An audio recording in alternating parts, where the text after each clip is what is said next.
கர்த்தருடைய பரிசுத்த நாமத்திற்கு மகிமை உண்டாவதாக. இத 11வது செய்தியிலே கூட ஆதியாகமம் புத்தகத்தை புதிய ஏற்பாட்டின் வழியாக பார்த்தால் அது உங்களுக்கு நன்றாக புரியும் என்ற அடிப்படையில் பேச வருகிறேன். நேற்றைய தினத்தை நீங்கள் கேட்ட அந்த செய்தியை உள்வாங்கி மனதில் வைத்துக் கொள்ளுங்கள். இல்லை என்றால் திரும்ப பாருங்கள். அப்படி என்றால் தான் இந்த தொடர் செய்தியுடைய மகத்துவம் உங்களுக்கு புரியும். அப்போ இந்த இடத்துல நாம் இதை சிந்தித்து செயல்படுத்தி பார்க்க வேண்டும். அதற்கு அந்த வசனங்களின்படி இப்பொழுது பாருங்கள். அன்றைக்கு கீழ்ப்படியாததுனால தான் ஆண்டவருடைய வார்த்தைக்கு இவ்வளவு காரியம் அப்படின்னு சொன்னேன்.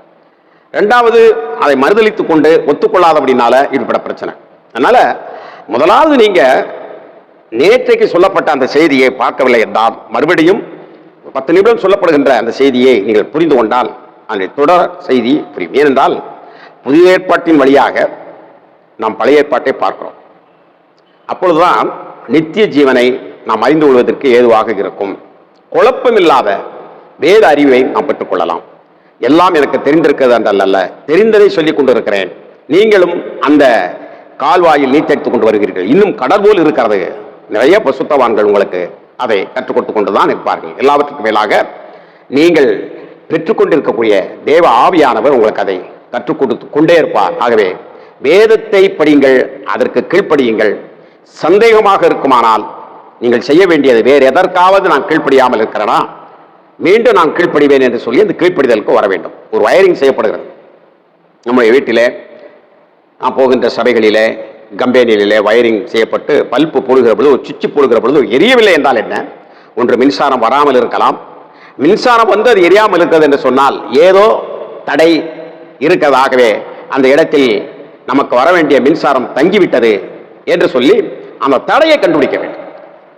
எனக்கு ஏன் இந்த வேத வசனம் புரியவில்லை என்றால், தேவன் எனக்கு சொன்ன வசனங்கள், புரிந்த வசனத்திற்கு நான் கீழ்ப்படியாத காரணத்தினாலே தேவனுடைய ரகசியம் எனக்கு வெளிப்படாமல் போய்விட்டது என்ற உணர்வு ஒரு மனிதனுக்கு வர வேண்டும். சில காரியங்கள் நீங்கள் மரணிக்கின்ற வரைக்கும் கூட உங்களுக்கு அது புரியாமல் இருக்கலாம். ஆனாலும் கூட தேவன் அதை விரைவிலே அதை வெளிப்படுத்துவார். அதிலும் நீங்கள் ஜாக்கிரதையாக இருக்க வேண்டும். ஆகவே எழுதப்பட்டதுக்கு மிஞ்சி எண்ணிவிட்டால் நாம் இந்த பிசாசுனுடைய ஆலோசனைக்கு கீழ்ப்படிவது போல நம்முடைய சிந்தனைகள் எல்லாம் அங்கே மாறி போய்விடும். இப்ப பாருங்கள், இந்த விருட்சத்துக்கு போகிற அந்த ஜீவ விருட்சத்தின் கனியை புசியாதபடி அதை மீண்டும் அதை புசித்து ஒரு பாவியாகவே நிலை உண்டவனாக, ஒரு மன்னிப்பை பெறுவதற்கு வாய்ப்பில்லாதவனாகவே நினைவு கொண்டிராதவனாக அவன் வாழ்ந்து விடுவான் என்பதற்காக அது தடை செய்யப்பட்டது. அப்பொழுது அதை கேருபீன்களை வைத்து, தேவதூதர்களை வைத்து என்று வைத்துக் கொள்ளும், கேருபீன்கள் அவர்களை வைத்து அவர் அதை தடை செய்கிறார். சுடரொளி பட்டயம் வீசிக்கொண்டே இருக்கிறார். அந்த சுடரொளி பட்டய தந்தை அதை பிசிக்க வர வேண்டும் என்றால் அந்த சுடரொளி பட்டயம் அந்த நபரை வெட்டி வீழ்த்திவிடும்.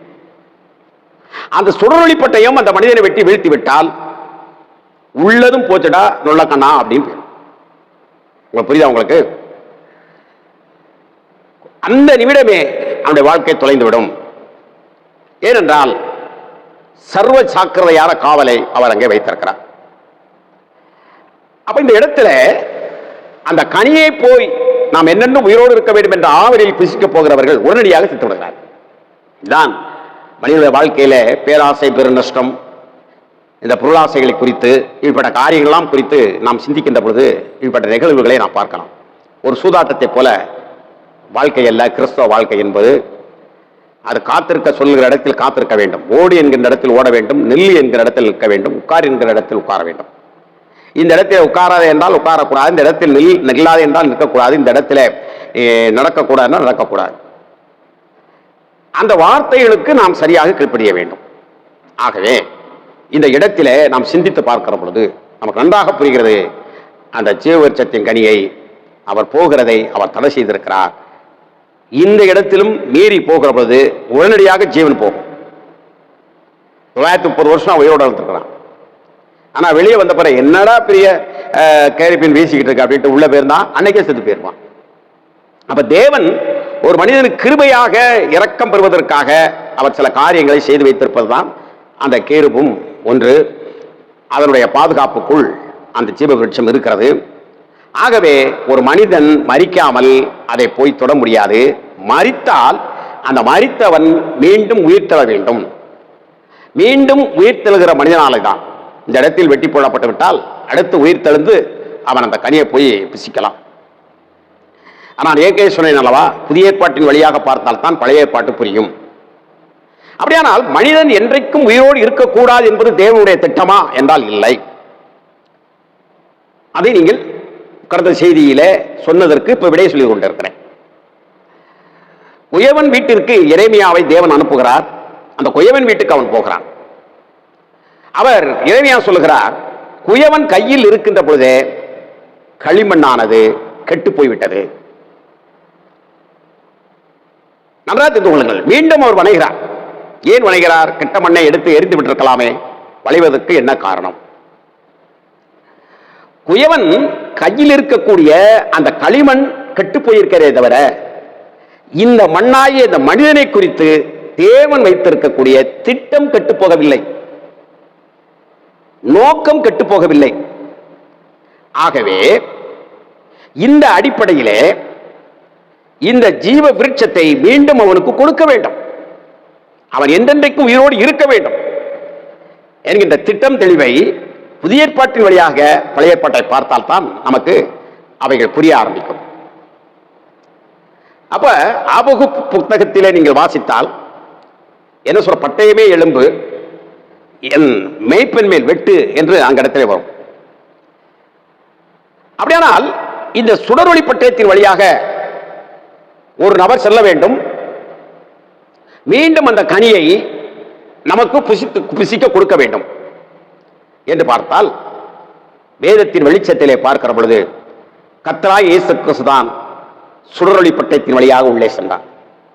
வீசிக் கொண்டிருந்த இந்த உலகத்திலே மக்களால் வெறுக்கப்பட்ட ஒரு பேராயுதமாக ஒரு கருவி சுடரொளி பட்டயத்தை போல வீசிக்கொண்டிருந்த அந்த சிலுவையின் வழியாக இயேசு கிறிஸ்து மரித்து தானே உயிரோடு எழுந்து அந்த ஜீவ விருட்சத்தின் கனியை நமக்கு பரிசுத்த ஆவியானவர் என்கின்ற அந்த அடிப்படையிலே, அந்த வழிநடத்திலே, அந்த நித்திய ஜீவனிலே, அந்த நிலைத்திருக்கின்ற வாழ்வு, முடிவுறாத வாழ்வு என்பதை நமக்குள்ளே அவர் மீண்டும் தந்திருக்கிறார்.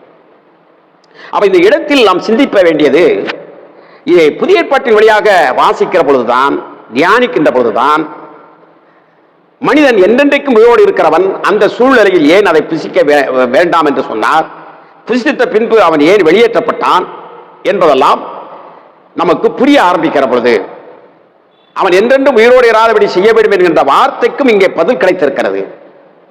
ஒரு கீழ்ப்படியாதவனாக, ஒரு மாம்சீக சிந்தை உள்ளவனாக, ஒரு பெருமை உள்ளவனாக அவன் என்றென்றைக்கும் நிலைத்திருக்க கூடாது. யோவான் தன்னுடைய அந்த நிருபத்திலே அவர் எழுதுகிற அவர் வார்த்தையிலே அவர் சொல்லுவார், ஒரு மனிதனுக்குள் தேவ ஆவியானவர் வருகிற பொழுது, நன்மை தீமையை அறிய செய்கிறவர் உள்ளே வருகிற பொழுது, இந்த உலகத்திற்கு ஏன் இந்த நியாய தீர்ப்பு, ஆதாம் ஏவாளுக்கு ஏன் அந்த தண்டனை கிடைத்தது, ஒரு மன்னிக்கப்பட முடியாத ஒரு நிலைக்குள் ஒரு மாபெரும் மனிதனாக, ஒரு மாபெரும் கேருப்பாக இருந்த சாத்தானாக மாறி அந்த நித்திய தண்டனைக்குள் எப்படி வழிநடத்தப்பட்டான் என்பதெல்லாம் தேவ ஆவியானவர் வருகின்ற போது உங்களுக்கு விளக்கி சொல்வார். நன்மை எது, தீமை எது, எப்படி போக வேண்டும் என்பதை பரிசுத்த ஆவியானவர் உங்களுக்கு வருகிற பொழுது உங்களுக்கு மிக தெளிவாக திட்டமாக சொல்வார். நீங்கள் படிக்கின்ற வேத பகுதி எந்த நேரத்தில் உனக்கு விளங்கி இருக்க வேண்டியதை எப்படி யாருக்கு சொல்ல வேண்டும் என்பதையும் தெளிவுபடுத்தி சொல்வார். கால வருமுன்னே சில விஷயத்தை நீ வெளிப்படுத்த வேண்டாம், நான் உனக்கு சொல்லுகிற பொழுது நீ சொல்லு. உதாரணம் எடுத்துக்கொள்ளுங்கள், 14 வருடம் கழித்து ஒரு மனிதன் ஒரு தரிசனத்தை சொல்லுகிறார். 3ஆம் ஆண்டு வரைக்கும் எடுத்துக் கொள்ளப்பட்ட அந்த காட்சியை ஏன் உடனே சொல்லக்கூடாது என்றால் தேவன் அது வரைக்கும் காத்திருக்க சொல்கிறார். கானாவூர் கல்யாணத்திலே கர்த்தர் உடனே ரசத்தை, அந்த தண்ணீர் ரசமாக்க வேண்டும் செய்திருக்கலாம். ஏன் செய்யவில்லை? என் வேலை இன்னும் வரவில்லை, காத்திருக்க வேண்டியது இருக்கிறது. அப்ப இதெல்லாம் நமக்கு அந்த பொறுமை, அந்த ஞானம், இப்படிப்பட்டவைகளை தேவன் பரிசுத்த ஆவியானவர் மூலமாக தெரிந்து கொள்கிறோம். பரிசுத்த ஆவியான ஒரு மனிதனுக்குள் அவனை முழுவதுமாக ஆட்கொண்டு அவன் வாழுகிற வாழ்க்கையை அவர் எப்படி நடத்துவார் என்றால் புரிந்து கொள்ள வேண்டும். பாவம்னா என்ன அப்படின்னு பொதுவா நம்ம இந்த பாவம் அப்படின்னு நினைக்கிறோம். நாம சிந்திக்கக்கூடிய, அதாவது இன்றைக்கு இந்த வைரஸ்களை கண்டுபிடிப்பதற்கு பெரிய பூத கண்ணாடி வச்சு பார்க்காங்க இல்லையா, இதை விட மகிமையான ஒரு கண்ணாடி அவர். நம்முடைய சிந்தனை ஓட்டம், நம்முடைய செயல்கள், அவைகள்லாம் அதில் எவ்வளவு கூறுபாடுகள், தேவையற்றவைகள் எல்லாம் இருக்கிறது என்பதை பரிசுத்த ஆவியானவர் உணர்த்தார். சில நபர்கள் பியாம்பியா வாசிப்பதும், கொட்டடிப்பதும், குழல் ஊதுவதும், இங்கிட்டு இருக்க மேஜை தூக்கி அங்கிட்டு போட்டுறதும், அங்கிட்டு இருக்க தூசி இங்கிட்டு தூக்கிறதும், பக்கத்தில் இருக்கிற ஆளா பட்டார் நடிக்கிறதும். நான்லாம் எங்கள் சிவேரியில் சபையில் தென்னிந்திய போலீஸ் தமிழ் சபையில் இருந்த ஒரு சகோதரி பார்த்தி அப்படின்னா, நான் ஜெபம் பண்ணும்போது மூஞ்சில அடிச்சு குப்புற விழும், பாவமா இருக்கும். இவங்க இப்படிப்பட்ட இந்த சரீரத்தை அலைக்கழிக்கக்கூடிய இந்த மாம்சீக உணர்வை அது ஆவியானவர் நினைத்துக் கொண்டு தவறான கருத்துக்குள் அவர்கள் இருக்கிறார்கள். அப்படிப்பட்ட ஜாக்கிரதையாக இருக்க வேண்டும். இப்படிப்பட்டதை ஊக்குவிக்கக்கூடிய ஊழியக்காரர்கள் அவர்களும் உளவியல் ரீதியாக பாதிக்கப்பட்டிருக்கிறார்கள். இவர்கள் பாதிக்க வைக்கப்படுகிறார்கள். அதை நான் உங்களுக்கு அதிகமாக சொல்ல வேண்டியதில்லை. நான் முதலாவது சொன்னேன் பாருங்க, அந்த தேவ ஆவியார் நம்மளை நிறைத்து முழுமையாக அவருடைய ஆளுகைக்குள் இருக்கிற பொழுது பாவத்தினுடைய 100% என்ன அப்படிங்கிறது கண்டுபிடிக்கலாம். விடைய அல்லது தெரியாது, அவங்களை விட நான் பெருசா செஞ்சுட்டேன் அப்படின்னு தான் போய்கிட்டு இருக்கோம். அப்ப இது எப்பொழுது கொடுக்கப்பட்டது? அந்த ஜீவ விருட்சத்துக்கு போகிற பொழுது ஆபகுப் சொல்வது போல, பட்டயமே எழும்ப என் மேய்ப்பனை வெட்டு என்று சொல்வது போல, தேவன் அந்த சிறுவைக்குள் உட்படுத்தி மாமிசத்தில் வந்த அந்த மகிமையின் தேவனை அந்த மாமிசம் வெட்டப்பட்டு அவருக்குள் இருக்கக்கூடிய ஜீவன் உயிரோடு எழுந்து அந்த கனியை வாங்கி கொடுத்திருக்கிறது நமக்கு. இப்ப நம்ம நித்திய ஜீவனுக்குள் இருக்கிறோம். இந்த வசனத்துக்கு இதை விட விளக்கங்கள், இதை விட பல மணி நேரங்கள் பேசக்கூடியவர்கள் இருக்கிறார்கள். நான் கூட பேசிவிடலாம். ஆனால் விரைவாக வேதத்தை காலம் மிக சமீபமாக இருக்கிற காரணத்தினாலே எந்த அளவிற்கு சொல்ல முடியுமோ அந்த அளவிற்கு சொல்லிவிட வேண்டும் என்ற காரணத்திற்காக நான் இத்துடன் முடிக்கிறேன். ஏன் நம்மில் ஒருவரை போய் ஆனார்கள் அப்படிங்கிறதை அவர் தடை செய்தார், மீண்டும் எப்படி கொடுத்தார் என்பதை இந்த புதிய ஏற்பாட்டினுடைய வெளிச்சத்தில் பழைய ஏற்பாட்டை பார்க்கிற பொழுது நமக்கு தெரிகிறது. கர்த்தர் நம்மை ஆசீர்வதிப்பாராக. ஆமென், ஆமென்.